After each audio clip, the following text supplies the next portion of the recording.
Le stand d'El Moudjahid a l'immense plaisir d'accueillir sur son stand M. Abdelkader Ben Damash, musicologue, grand spécialiste et passionné de la musique chabi. M. Ben Damash, merci d'être avec nous.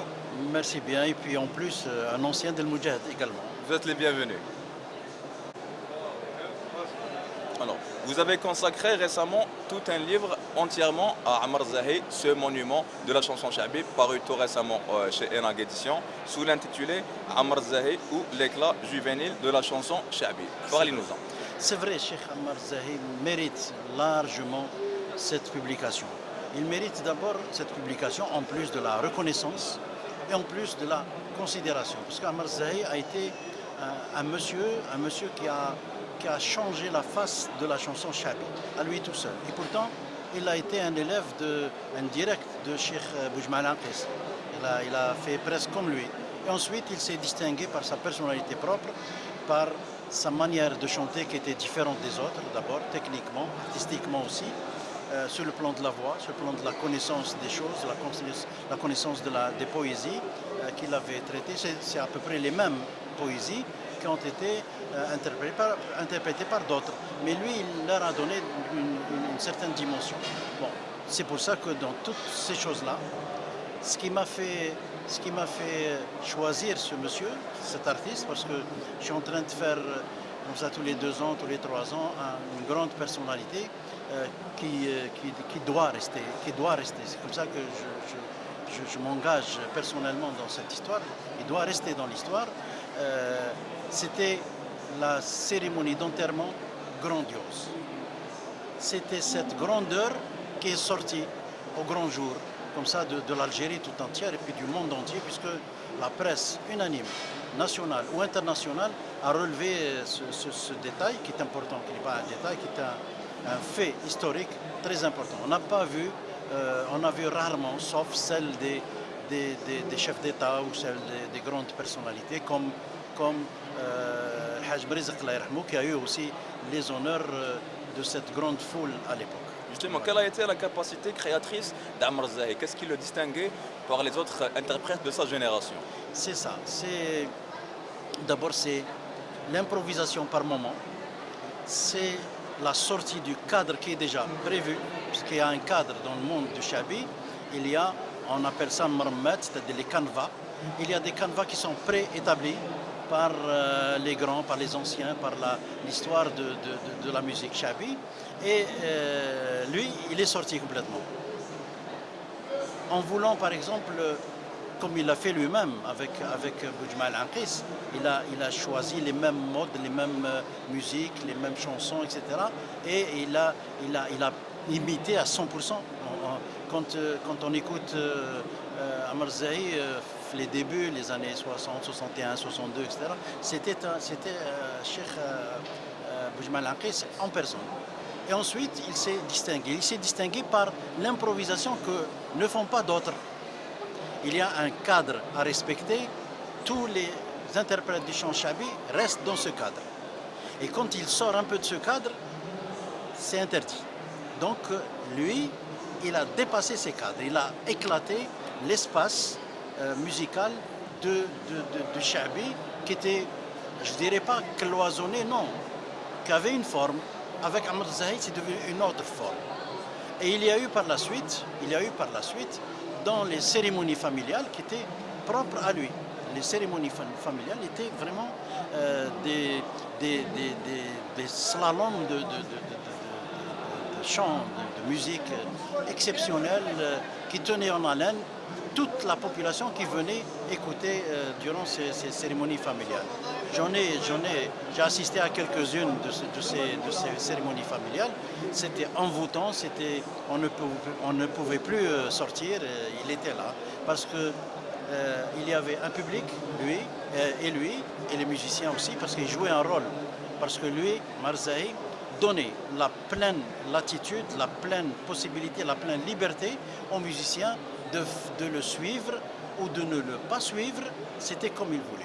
C'est-à-dire il ne faisait jamais de remontrance aux musiciens, il jouait et c'est tout. Voilà.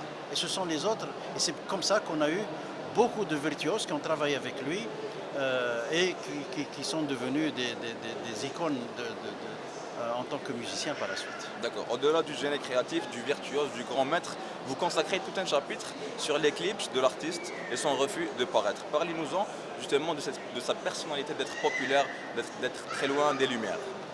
Alors, des fois, quand on refuse la lumière, c'est à ce moment-là qu'on la demande. C'est à ce moment-là que la lumière vient à vous. Cheikh Amr Zahi a eu beaucoup de lumière, même absent. Et je parle des éclipses, je fais exprès d'en parler parce que c'est à ce moment-là qu'il est devenu encore plus célèbre. Et donc la rareté, c'est la rareté qui fait l'importance et le coût qui devient encore plus important de la valeur de l'artiste. Donc lui, il a fait des éclipses.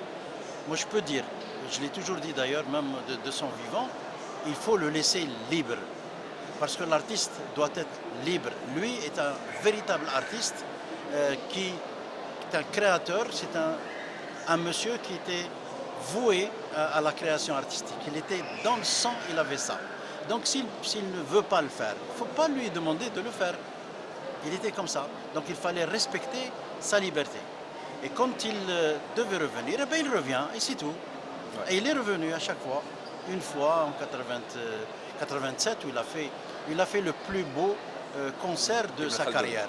Ibn Khaldoun, le 10 et le 11 février 1987. J'étais présent. Donc j'étais là-bas, j'étais moi-même envoûté. Et c'est à ce moment-là que les musiciens qui étaient avec lui, eux aussi ont pris de l'envol, tous. Et en particulier, Mustafa Skendrani, qui est mort en 2005, le 18 octobre exactement.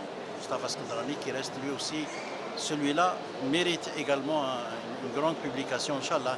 Si Dieu nous prête vie, si on aura la force pour le faire, Inch'Allah, on le fera. Inch'Allah. Pour revenir au livre, M. Ben Damache, il est bien illustré. Beaucoup d'annexes, on trouve un corpus poétique, album photo, témoignages. Parlez-nous-en, ça vous a pris combien de temps pour récolter tout ça? D'abord, les témoignages sont extrêmement importants. Ce sont des témoignages vivants de personnes vivantes qui ont travaillé avec lui. Donc, les mots que disent les témoins sont importants pour la connaissance de ce monsieur, premièrement. Deuxièmement, il y a aussi le corpus poétique. Quand on a une biographie comme ça nue, ça ne donne pas pleinement la personnalité, ça ne donne pas la configuration, je veux dire, de l'artiste. Il faudrait que ça soit complet avec ce qu'il a donné lui-même. Donc ce qu'il a donné lui-même, c'est le corpus. Il a choisi, mot par mot, tout ce qu'il devait chanter. Ce que je sais, moi, de Amr Zahi, c'est que il choisissait et il savait pourquoi il choisissait tout ça. Parce que les mots qu'il disait, les poésies qu'il disait, se rapportaient tout le temps à une situation donnée. Et il le faisait. Je parle d'une poésie qu'il connaissait bien, Ana Barrani Ghrib. À chaque fois qu'il allait de Mohamed Nabsaïb, à chaque fois qu'il l'interprétait, il pleurait. C'était une larme qui sortait Et ça a rapport avec lui, ça a rapport avec son histoire, ça a rapport avec son intérieur, son fort intérieur, et ça a rapport avec les abysses de son existence.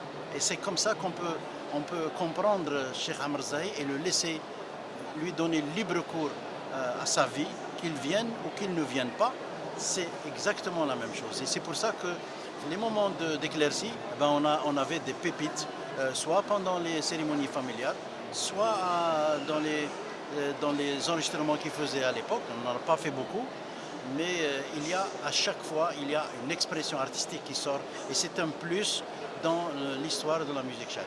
Monsieur Ben Damache, merci infiniment d'être avec nous. Je vous laisse le mot de la fin. Le mot de la fin, je rends personnellement un hommage à ce monsieur, une reconnaissance également.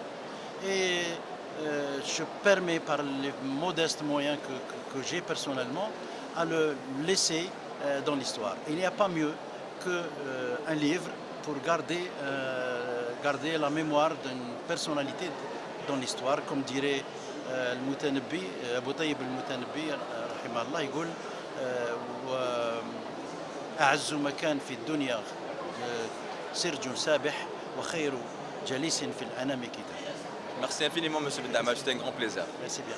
Ça.